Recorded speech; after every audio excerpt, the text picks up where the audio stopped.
Ada suara? Ada suara Ada, nggak? Bu. Oh, ada. Ada, Bu. Oke, siang hari ini ya kita akan membahas tentang konsep sel ya, apa itu sel, kemudian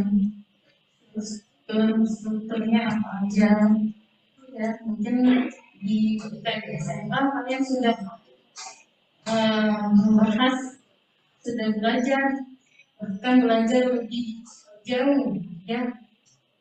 Ada sel prokaryotik, ada sel eukaryotik. Nah, ini sudah ada dapat slide-nya ya. Ya. Kalau kalian lihat di gambar ya, jadi di sana ada sel prokaryotik dan sel eukaryotik ya. Di sini di mana ada penyusunnya, ada strukturnya ya.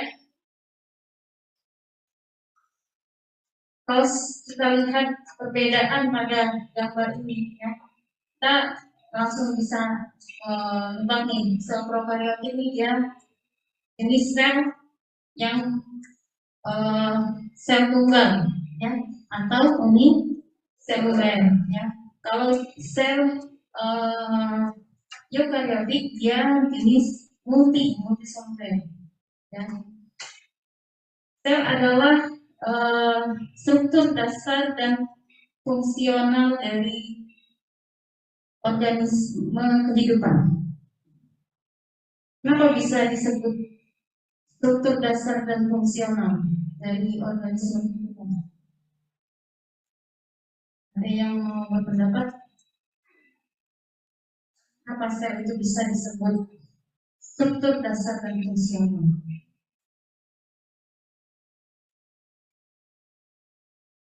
Ya, angkat. Ya, kamu yang di depan sekarang jawab.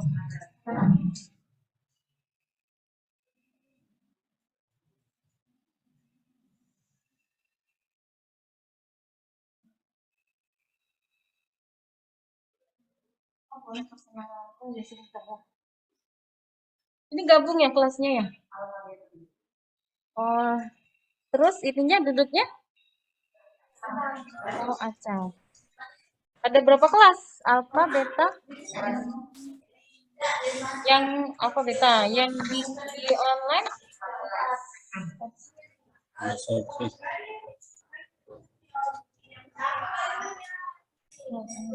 Bentar ya. Ini alfa, beta. Yang di online tadi apa? Kelas apa kelasnya?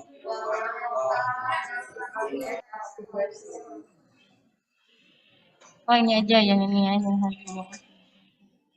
Ya, silakan.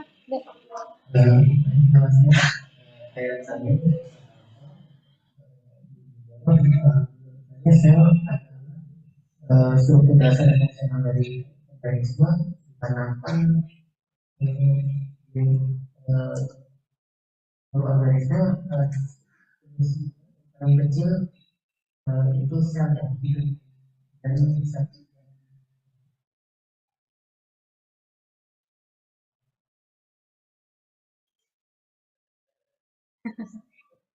Apa sebut aja. hidup yang hidup dan berfungsi.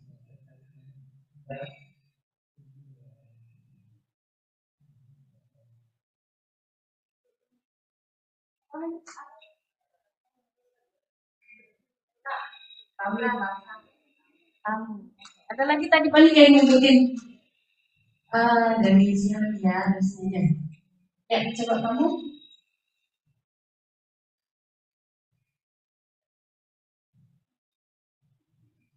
Perkenalkan, saya Nadia Sadila Maura dari kelas Alfa.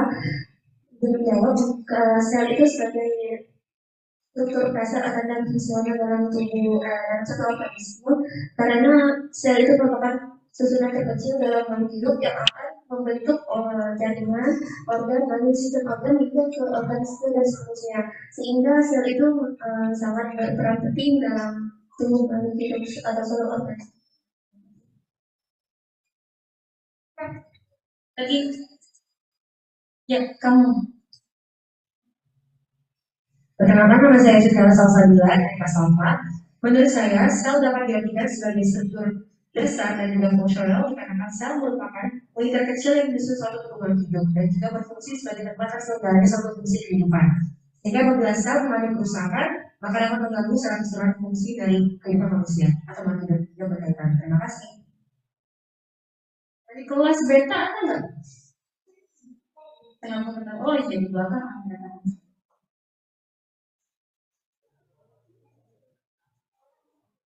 Perkenalkan, nama saya Rani Musnati dari kelas beta. Izin menjawab. Kalau ditinjau dari sisi strukturalnya, sel itu merupakan unit terkecil yang dapat menyusun jaringan, dari jaringan bisa menyusun organ, dari organ bisa menyusun sistem organ, dan selanjutnya. Kalau ditinjau dari sisi fungsionalnya, kenapa sel itu berperan penting dalam fungsional? Karena sistem-sistem dalam tubuh manusia itu berawal dari sel.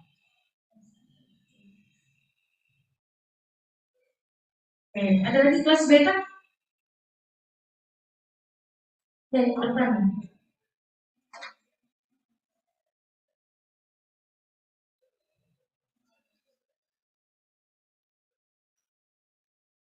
Nama saya Michelle dari kelas beta. Izin menjawab.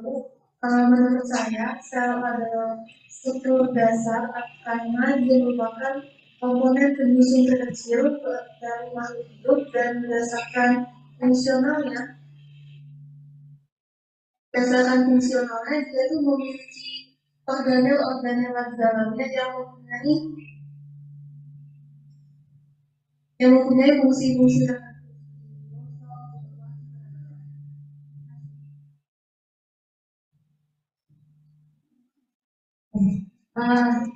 Ya, semuanya benar ya yang disampaikan sama teman-teman kalian tadi ya. Jadi sel itu struktur dasar ya, dia merupakan satuan unit terkecil dari organisme kehidupan, di mana sel itu dia nantinya membentuk suatu fungsi ya. Fungsi itu juga penyusun dari tubuh kita ya. Jadi tubuh kita ini banyak penyusun-penyusunnya ya. Salah satu fungsi sel juga dia bisa, tadi saya tangkap dari kalian tadi, dia bisa memperbaiki sel yang mati, meregenerasi sel yang rusak ya, karena dia punya fungsionalnya tadi. Dan itu sel kita sebut struktur dasar dan fungsional ya. Bayangkan kalau di tubuh kalian tidak ada sel ya. Mana kalau kalian mau jalan, kalian mau mengerjakan sesuatu ya, sampai sel itu ternyata juga bisa berespirasi ya. Dia bereproduksi, dia juga berespirasi ya. Makanya dia punya fungsional. Tadi disebut sel itu struktur dasar dan fungsional dari organisme kehidupan.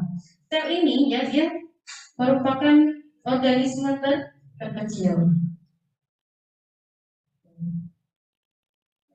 Setelah perkuliahan ini kalian diharapkan bisa ya memegang prinsip-prinsip ilmu pengetahuan biomedik ya sebagai untuk diterapkan nantinya sebagai dokter ya.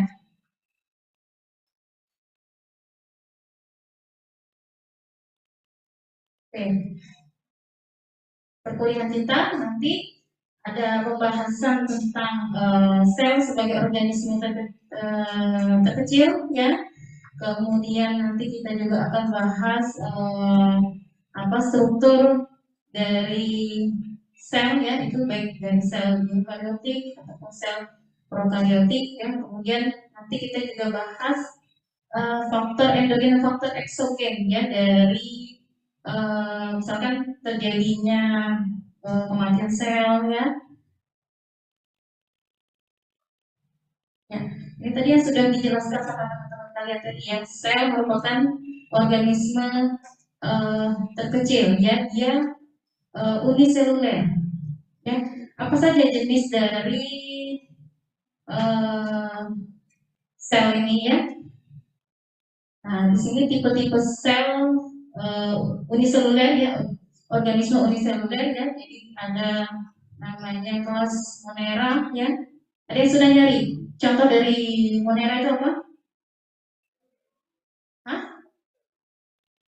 Apa? Sama-sama saya dengarnya.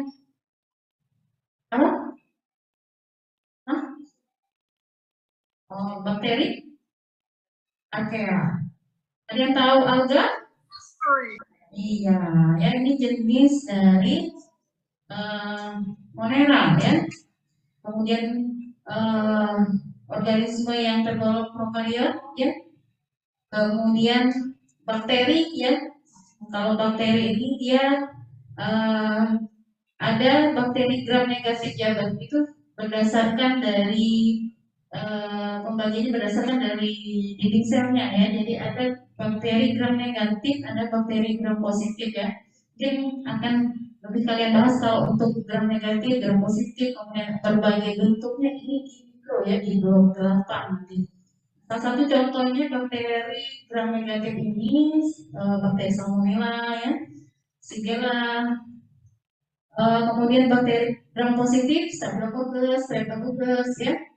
Kemudian ada bakteri yang berdasarkan bentuknya ya. Kenapa? Karena kalau kalian lihat di bawah mikroskop, bakteri itu ada bentuk basil ya, ada yang bentuk silinder, ada yang bentuk batang, makanya dia ada jenis Coccus, basil ya, atau bentuknya spiral ya. Kira-kira kenapa dia dinamakan dengan gram negatif dan gram positif ya?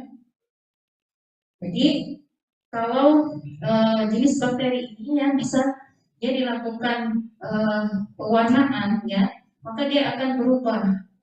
Dia ada yang berubah menjadi warna merah muda, pink ya, kemudian ada yang berubah menjadi warna ungu ya.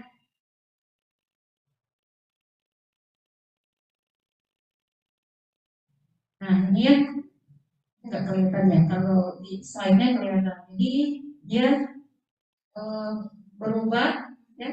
Di sini kalau warna ungu berarti dia bakteri gram positif. Kalau dia berwarna pink di tengah-tengah di titik-titik ini, maka dia akan berubah. Maka itu salah satu ciri khas dari bakteri gram negatif. Ya, ini tipe-tipe sel tipe organisme yang bersel tunggal. Ya, atau kita sebut dengan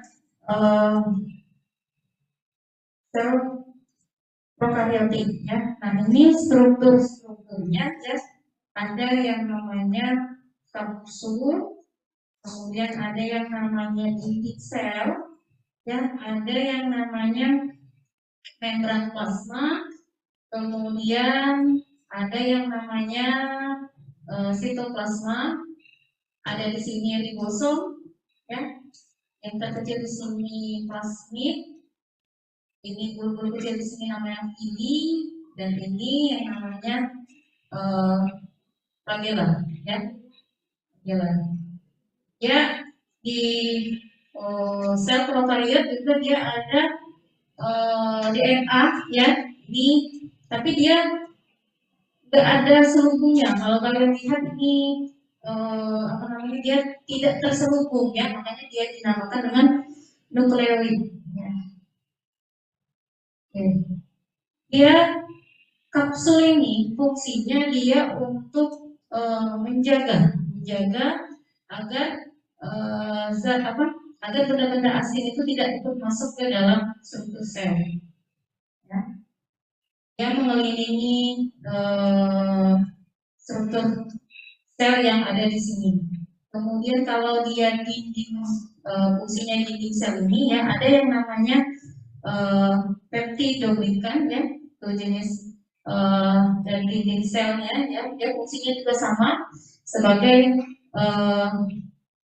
pengatur ya, bisa jadi bisa berfungsi sebagai pengatur, bisa berfungsi sebagai menjaga isi bagian dari sel ini ya. Kemudian ada membran plasma ya yang menjaga dari sitoplasma ya. Dan dilihat di sini plasmid dia fungsinya dia pembawa gen, sebenarnya dia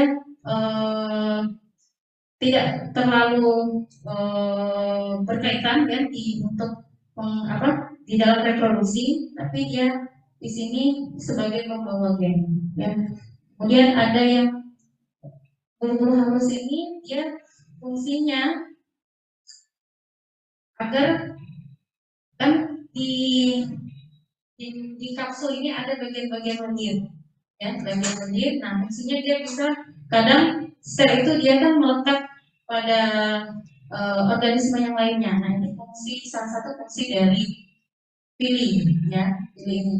Kemudian ada flagel, fungsinya untuk bergerak ya. Jadi kadang ada bakteri yang punya flagel, ada bakteri yang tidak punya flagel. Nah ini ya, kalian lihat gambarnya di sini ya, jadi bentuk bakteri gram positif dan bakteri gram negatifnya.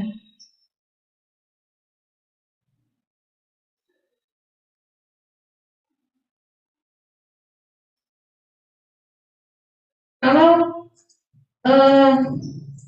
pada manusia ya, proses respirasi itu kan dengan kita menghirup oksigen ya dan mengeluarkan karbon dioksida ya, dimana di situ nanti ada pertukaran didapatkanlah ATP dan segala macam ya, kemarin kalian di luar. Nah tapi di bakteri ya, dia tidak punya alur seperti respirasi pada manusia ya. Bagaimana bakteri ini dia berrespirasi ya. Ingat di bakteri tidak ada yang namanya mitokondria ya. Dia akan melakukan proses glikolisis dan siklus Krebs ini di sitosol bakteri melewati yang namanya transport sistem dan transport oksidatif ya, menggunakan yang namanya mesosom. Jadi mesosom inilah organel dari struktur sel ini yang fungsinya untuk melakukan respirasi.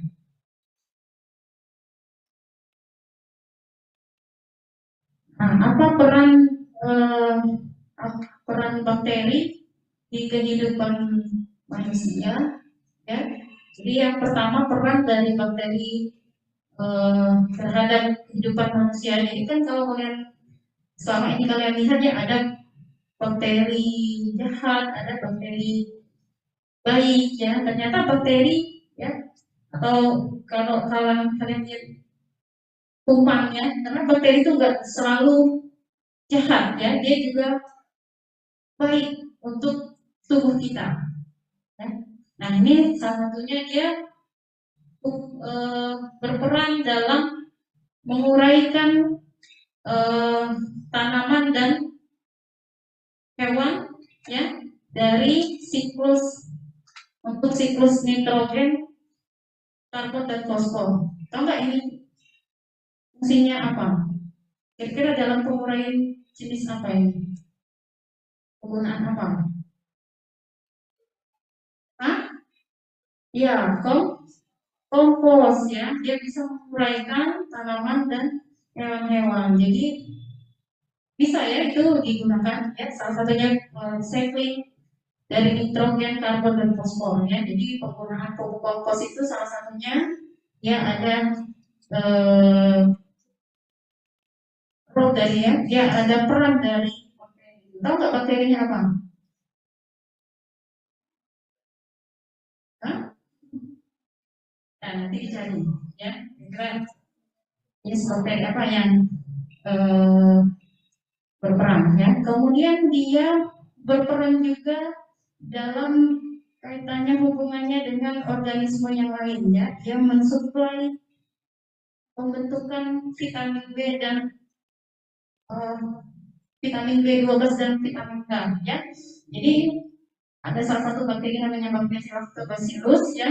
Nah itu bakteri dia berperan dalam proses pembentukan vitamin B12 dan vitamin K.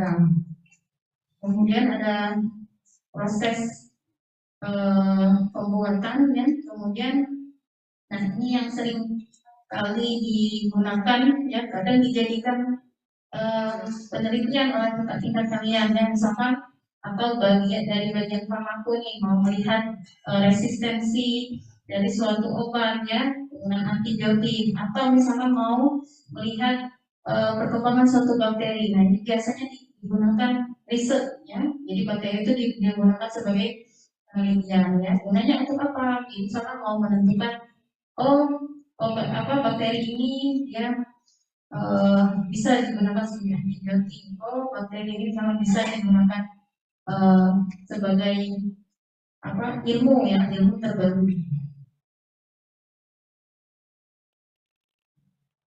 Nah ini contoh lain dari hubungan peran bakteri ya, yang berhubungan dengan bakteri yang lainnya, berhubungan dengan organisme yang lainnya ya. Ada jenis Saprobes ya, parasit. Saprobes ini dia bisa berkembang biak di material yang sudah tidak hidup lagi, yang sudah mati ya. Dia tumbuh di sana, dia bisa berkembang biak di sana. Dan kalau parasit dia berkembang biak dari host ya. Kemudian ada bakteri komensal ya, berkembang biak dari efek dari host. Kemudian ada bakteri yang saling menguntungkan ya, bersifat mutualis.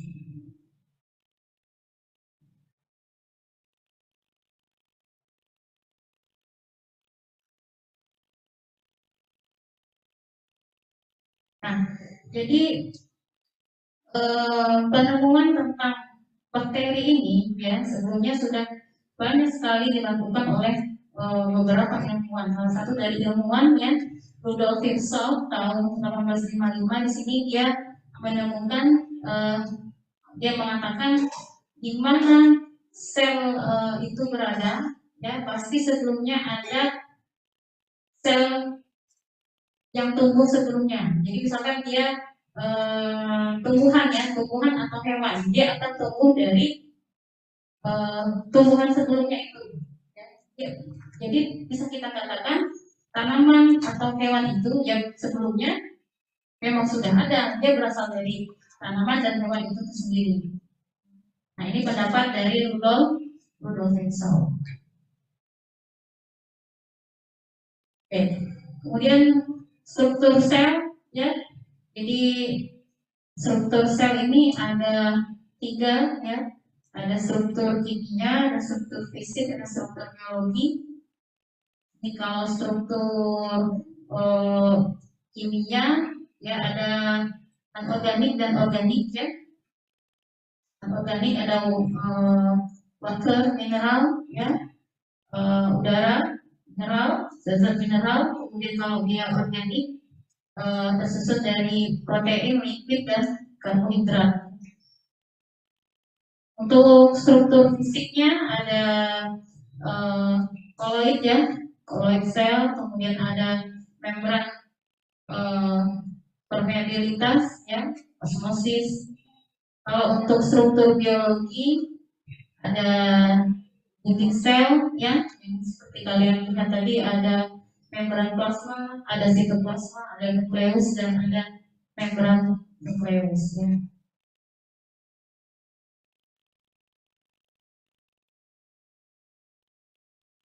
Jadi ini First Kingdom ya, jadi ini tingkatan-tingkatan dari organisme ya yang ada di kehidupan ya. Jadi diawali dari yang struktur terkecil tadi ya, dari sel prokariot. ini monera, ya, bakteri. Kemudian ada protista, ya. Kalau protista dia multiseluler, ya. Tapi ada yang uniseluler juga, ya. Tapi kebanyakan dia multiseluler, ya. Jadi dia bersifat eukariotik. Kemudian animal, ya, manusia termasuk organisme yang memiliki sel eukariotik. Kemudian tanaman, ya, termasuk eukariotik juga. Kemudian fungi, ya, jamur juga termasuk organisme yang memiliki sel eukariotik.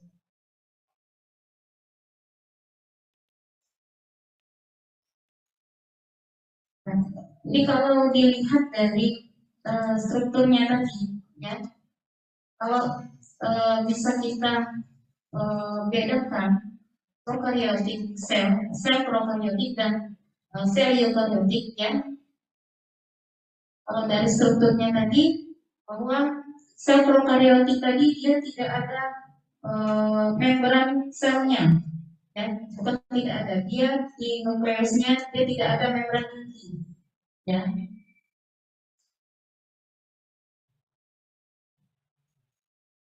Kalau eukaryotik, kita lihat perbedaannya. Kalau eukaryotik dia ada dia ada inti selnya, ya, dan lapis pembungkus nukleusnya itu nyata, ya, bisa dilihat. Ya, kalau prokaryotik tadi nggak bisa kita lihat, ya.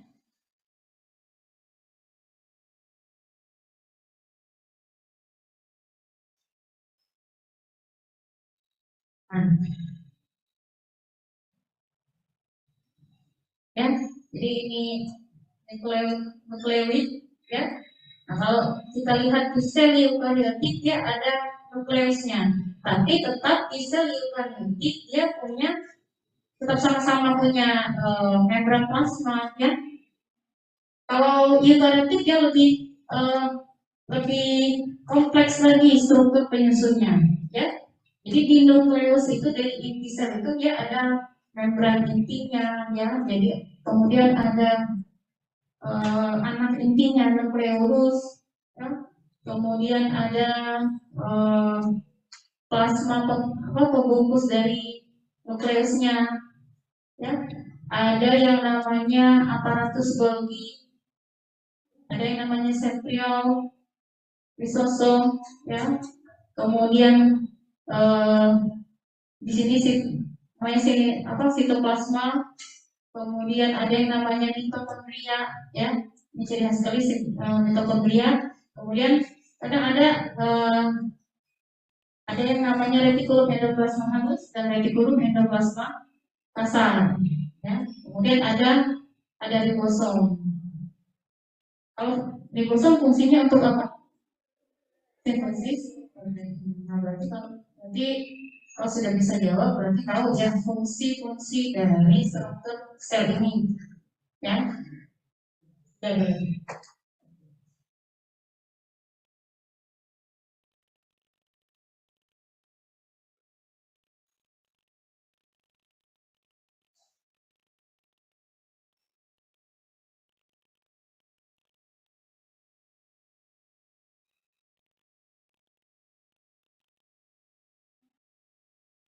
Nah, di tabel ini, ya, jadi kecil, ya. Jadi di tabel ini perbedaan, ya, perbedaan antara sel prokaryotik dan eukaryotik, ya, mulai dari ukuran, ya, size-nya. Jadi kalau prokaryotik 1 sampai 10 mikrometer, ya. Kalau eukaryotik dia lebih besar dari sel prokaryotik, ya, ukurannya.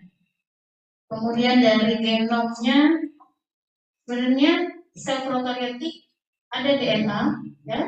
Sel eukaryotik juga dia ada DNA. Yang bedanya apa? Kalau di sel prokaryotik dia tidak ada pembungkus dari DNA, ya. Jadi dia langsung teruntai kayak gitu ya, kita sebut dengan nukleoid.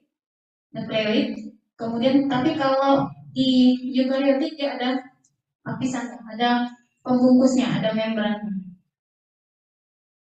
Kemudian dari segi pembelahan sel ya, sel prokariotik juga membelah ya, tapi dia tidak mengalami pembelahan mitosis. Kalau sel mitosis ya, dia mengalami pembelahan ya, pembelahan mitosis ya. Kemudian lagi ya, membran serabut, organel serabut pembungkus dari membran di sel prokariotik nggak ada ya. Kalau di sel eukariotik dia ada organel-organel organel pelapis membrannya ada banyak macam ya. Ada mitokondria, ada kloroplas.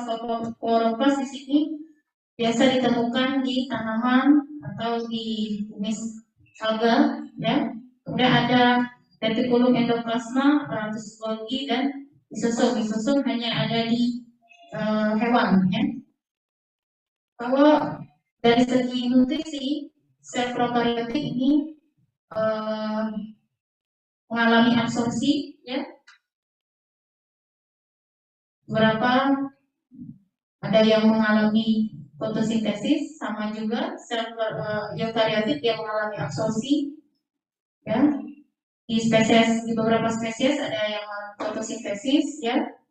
Kemudian untuk metabolisme energi yang terjadi di sel prokariotik ya, ada enzim yang melakukan oksidatif ya. Kemudian kalau di sel eukariotik ya dilakukan oleh yang melakukan enzim oksidatif dilakukan oleh mitokondria ya, mitokondria. Kemudian sitoskeleton, untuk dari hal sitoskeleton di sini ada ya, tapi selama pembelahan sel.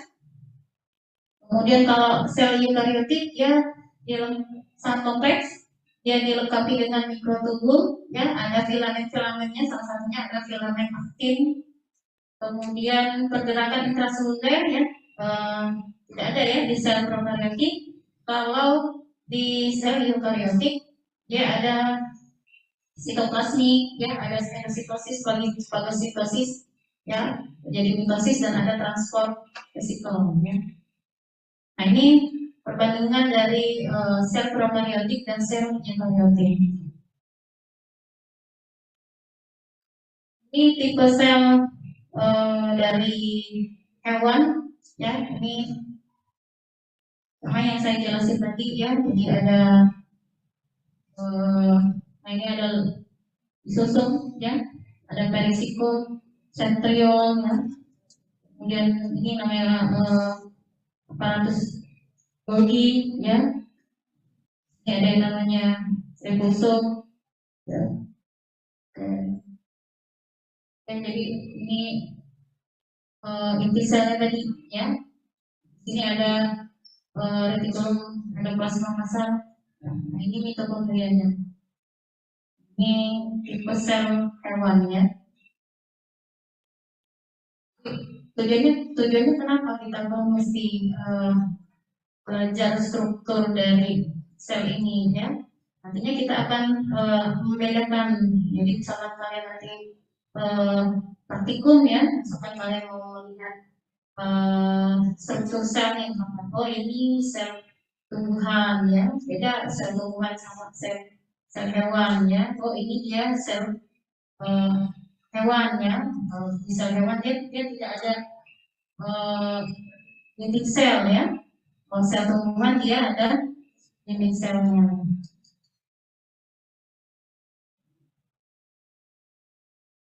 Nah ini sel tumbuhan dari eukariotik ya. Dinding selnya di sini berfungsi untuk melindungi apa yang ada di dalam sel. Kemudian membran plasma Membran plasma juga di sini sama ya, dia melindungi materi-materi yang baik yang bisa masuk ke dalam atau materi yang dari luar, yang materi-materi yang dari dalam keluar ataupun dari materi-materi yang keluar ke dalam. Kemudian ada nukleus, nukleus di sini tempat nanti berlangsungnya sintesis protein. Nukleus ini dia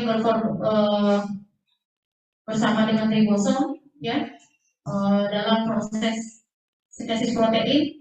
Ya. Kemudian retikulum endoplasma dia untuk sintesis, dia membantu proses sintesis protein itu. Aparatus Golgi, mitokondria, kloroplas, sentral vakuola, dan sitoskeleton. Jadi semua sel ya yang tersimpan itu sama-sama terbuat dari DNA ya, baik itu sel eukariotik maupun sel prokariotik. Nah, dari pembentukan DNA ini ya diturunkan kode genetik ya. Misalnya kode genetik ini digunakan dalam setiap sel. Jadi sama-sama digunakan ya. Kode genetik tadi ya. Dia sebelumnya kalau kalian pelajari tentang struktur dari DNA ya, materi genetik ya. Jadi dari ada yang namanya RNA ya. Nah, dia kemudian diterjemahkan menjadi informasi genetik. Informasi genetik itu nanti bisa menjadi protein. Ya. Kemudian semua proses sintesis protein di dalam sel menggunakan ribosom. Ya. Jadi di sel eukariotik dan sel prokariotik yang menggunakan ribosom sebagai sintesis proteinnya. Oke, kemudian semua sel ya ini tersusun dari protein dan lipid ya. Oke, jadi kalau kalian lihat di sini ada yang namanya membran plasma ya. Ini namanya sitoplasma ya. Di sini ada sel ekstraseluler dan ini sel intraseluler ya. Ini ada yang namanya phospholipid bilayer ya, di mana dia terbentuk, asal mulanya terbentuk dari hidrofobik, fosfolipid hidrofobik ya, ada yang bersifat hidrofobik, ada yang bersifat hidrofilik ya. Jadi kalau dia misalkan dia hidrofilik, berarti dia sifatnya suka air ya. Makanya ketika ini kan di dalam membran plasma ini kebanyakannya isinya air ya. Jadi ketika dia bersentuhan dengan air, ada yang kalau dia suka air tetap ya, tapi kalau dia nggak suka air dia memisah. Makanya dari memisah itu dia akan terbentuk phospholipid bilayer ya. Apa fungsi membran plasma tadi?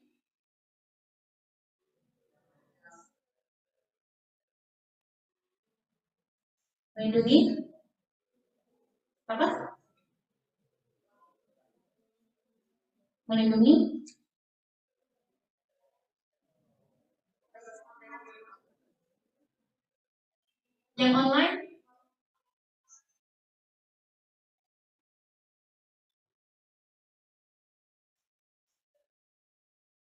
ya. Jadi dicari ya. Pokoknya dia membran plasma ini fungsinya dia untuk bisa sebagai melindungi ya, atau sebagai proses apa, bisa untuk pertumbuhan sel itu, karena dia ada di apa, di inti sel ya, jadi dia ada di tengah-tengah sel kan. Kalian bayangkan ya, di sel itu kan zat-zat di luar dia mau masuk ke dalam ya. Jadi kalau dia bisa mau masuk ke dalam kan nanti dia mengganggu proses yang ada di membran plasma ini ya.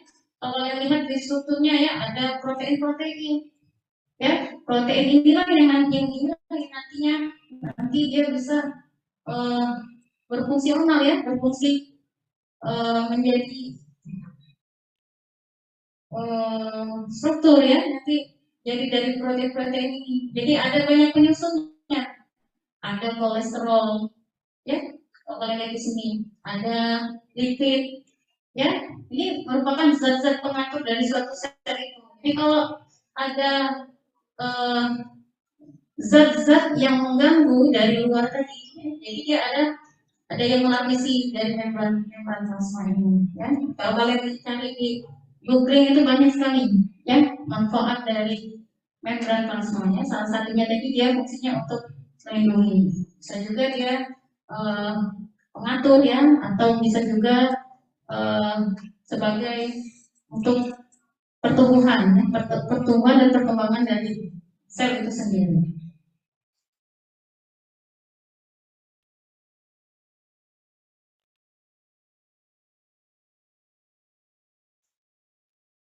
Jadi ditekankan sekali lagi, semua sel itu ya, dia tersusun atas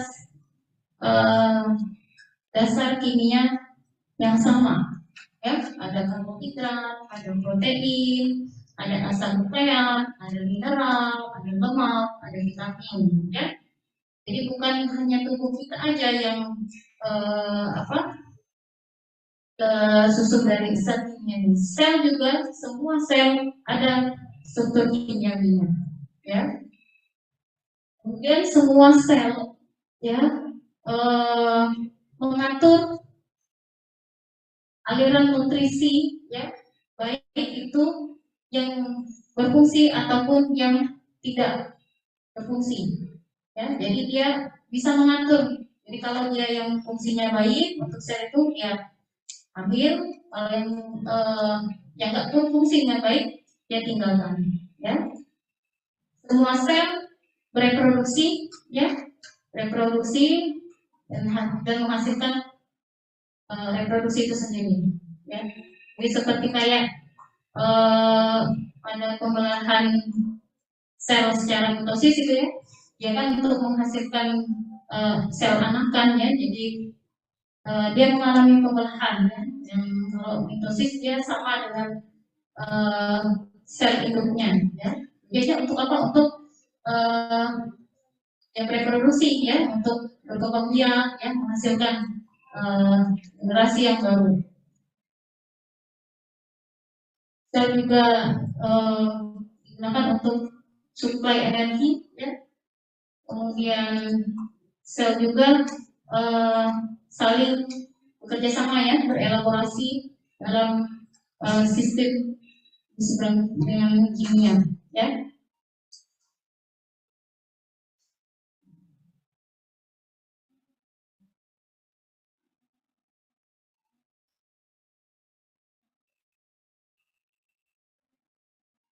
Jadi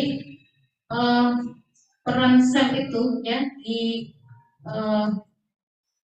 sehat dan sakit ya, dia sel ini berkaitan dengan, sel bisa berkaitan dengan kehidupan dan kematian ya.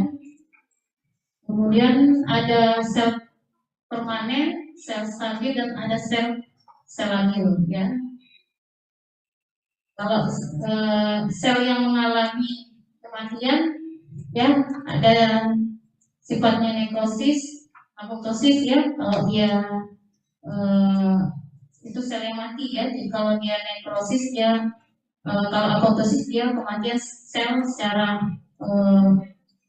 terprogram, ya. Dan ada proses aging, ya. Ada pertumbuhan, ini pertumbuhan sel yang abnormal, ya, bisa mengalami hiperplasia, displasia, neoplasmia, ya. Ini pertumbuhan sel yang tidak normal, kadang ditemukan pada penyakit kanker, ya. Jadi sebenarnya kita tuh ada semua zat kanker karsinogen, ya, di dalam tubuh kita. Cuma di dalam tubuh kita karena dia tumbuhnya secara normal, ya, maka dia tidak terjadi kanker. Tapi kalau dia dia tumbuh secara tidak normal, ya, misalkan ada faktor-faktor yang mempengaruhi, ya, faktor itu ada faktor gaya hidup si tubuh tadi, makanya dia bisa menimbulkan pertumbuhan yang abnormal tadi, ya. Nanti kita lihat nih bagaimana sel itu ternyata dia ada regulasinya, ada mekanisme pengontrolnya, ya.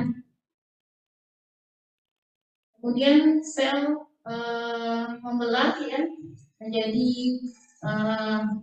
menurunkan sel anakan yang identik dengan sel anakan yang identik, ya, jadi kromosomnya sama dengan sel induk. Kemudian sel juga berperan sebagai DNA, faktor herediter dan gen. Kemudian sel juga memiliki kemampuannya, yang memiliki kemampuan untuk berkembang biak, ya, secara melewati proses pembelahan, ya. Kemudian, nah, kebanyakan penyakit ini dia berasal dari sel yang malfungsi, ya, atau kematian sel juga bisa dari sel yang malfungsi. Nah, ini, ya, jadi ternyata di sel itu, ya, dia ada regulasinya, ya, jadi dia ada pengontrolnya, ada checkpoint yang dilakukan sel itu, ya.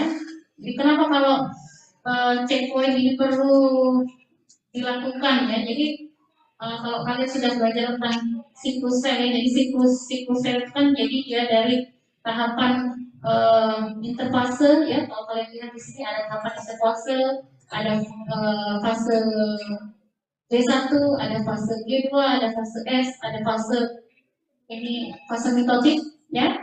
Nah, jadi kalau fase-fase ini dia ada terjadi kesalahan, ya, makanya dia akan terjadi hilang pengontrol siklus sel. Makanya dia bisa menyebabkan kanker tadi, ya. Makanya dia bisa menyebabkan penyakit tadi. Nah, sebenarnya di sini ada, ini kalau kalian buka materi tentang regulasi siklus sel, ya. Jadi dia ada checkpoint. Jadi di checkpoint itulah dia dilihat apakah sel itu bisa berlanjut ke tahap selanjutnya. Jadi misalkan di fase, ya, jadi siklus yang paling panjang ini kan ada namanya interfase, ya, dia paling panjang. Kemudian ada fase G1. Nah, di fase G1 ini dia mengalami checkpoint, ya. Apa yang dicek? Itu fase G1 itu fase pertumbuhan, ya, fase pertumbuhan pertama. Di sini dicek organelnya, ya, prosesing sintesisnya, kemudian zat-zat yang ada di sel tadi, ya. Ingat, di sel tadi kan kita bahas inti membran plasma tadi, ada karbohidrat, ada lipid, ada protein, ya. Zat-zat tadi cukup nggak untuk yang ada di sel? Kalau dia nggak cukup, berarti dia akan terhenti proses pembelahannya, ya. Nah, jadi dari G1, oh ternyata ini sudah cukup nih, checkpointnya berhasil, maka dia akan lanjut ke checkpoint selanjutnya, begitu seterusnya, ya. Jadi sebegitu kompleksnya sel, ya, dalam tubuh kita, ya. Jadi sampai nanti sel itu ketika dia di tahap kedua, di tahap S, kemudian di tahap mitosis ya. Dia nanti dicek lagi di tahap profase, metafase, anafase, telofase sampai dia membelah sel tadi. Kira-kira nanti selnya sama enggak dengan sel indukan tadi. Jadi kalau proses jadi sama dari sel apa yang pembelahan sel dari morula, gastrula, ya, nah itu kan ada kalian bayangkan. Jadi misalkan dia diproses morula, ya, dia tidak sama dengan selnya, maka diulang lagi di proses itu sistem yang namanya checkpoint di regulasi sel ya. Nanti kalian akan belajar. Ya, jadi pengontrol siklus sel ya ini merupakan mekanisme dari aturan dari siklus sel ya pasti ada pengaturnya. Nah, ada protein-protein yang berkaitan ya, ada protein-protein yang berperan di sini ya. Kemudian ada checkpoint siklus ya yang saya sebutkan tadi. Kemudian ada ada jamnya ya, jam siklus selnya ya. Yang dikontrol apa? Yang dikontrol faktor internal, faktor eksternal dari pengontrol siklus sel itu ya. Biar bisa lihat ya, oh ini pertumbuhan selnya bisa berlanjut. Kalau tadi Bu ternyata dia sudah dilakukan sel itu sudah melakukan pengontrol siklus sel. Nah ternyata dia tidak terkontrol nih, makanya dia bisa menyebabkan terjadinya penyakit, ya, ada terjadi kanker, tumor, ya.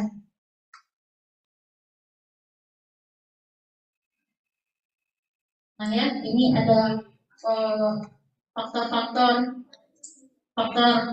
endogen, faktor eksogen, ya. Ini faktor endogen tadi ya dari situ yang punya tubuh tadi ya, dari selnya, kemudian anatomi jaringan ya, dari organ, atau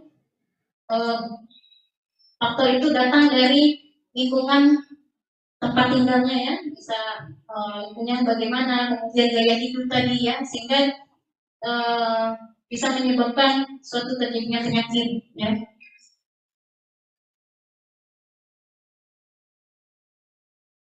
Ya, nah jadi lanjutannya lifestyle tadi, apakah stylenya tadi baik atau nggak baik ya, makanya dia bisa kesehatan seseorang itu bisa jadi kronik ya. Kalau dia sudah jadi kronik akan timbul penyakit sistemik ya.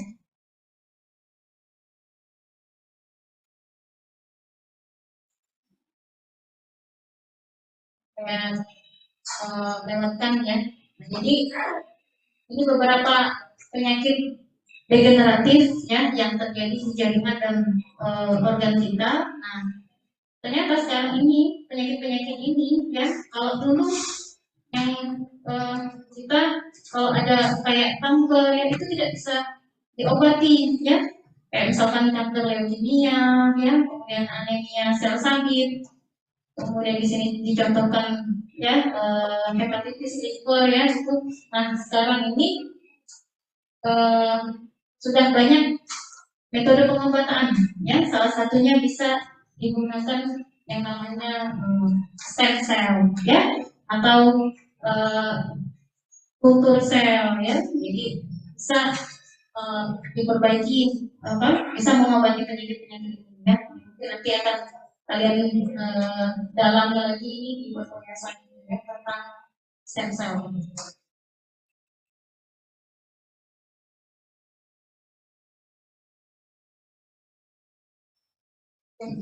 Ya, mungkin itu ya sekilas tentang pengantar konsep sel ya. Jadi kita tadi udah tahu konsep sel eukariotik dan sel prokariotik ya, sampai kita sudah belajar bahwa di sel itu strukturnya sangat kompleks, ya. Sel juga termasuk eh, unit terkecil, ya. Ada penyusun-penyusunnya, dan juga ternyata di struktur yang sangat kompleks itu dia ada regulasi. Ya. Oke, sebelum tanya jawab, ya, yang online bisa dengar suara saya? Yang online? Bisa, dokter. Ya, oke. Yang belakang dengar ya? Sebelum kita masuk ke sesi diskusi dan tanya jawab, ya, Dokter. kita masuk ke kuis dulu, ya. Ya, bisa dibuka nggak ya? Langsung dikerjakan saja, ya.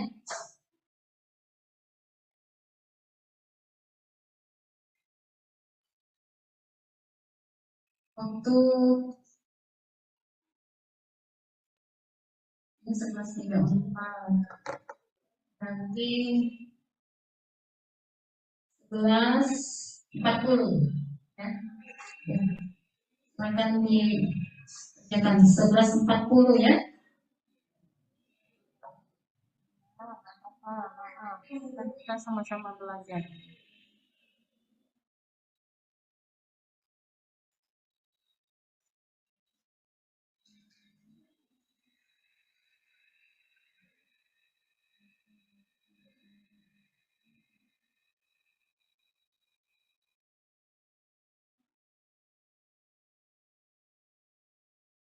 Bisa dibuka nggak ya?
Kalau yang di kelas ini dia nggak masuk, ya? Atau nggak di semua?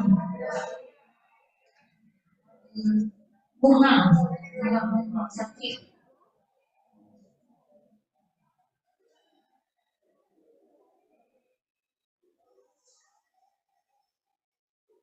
Ruangan yang lagi.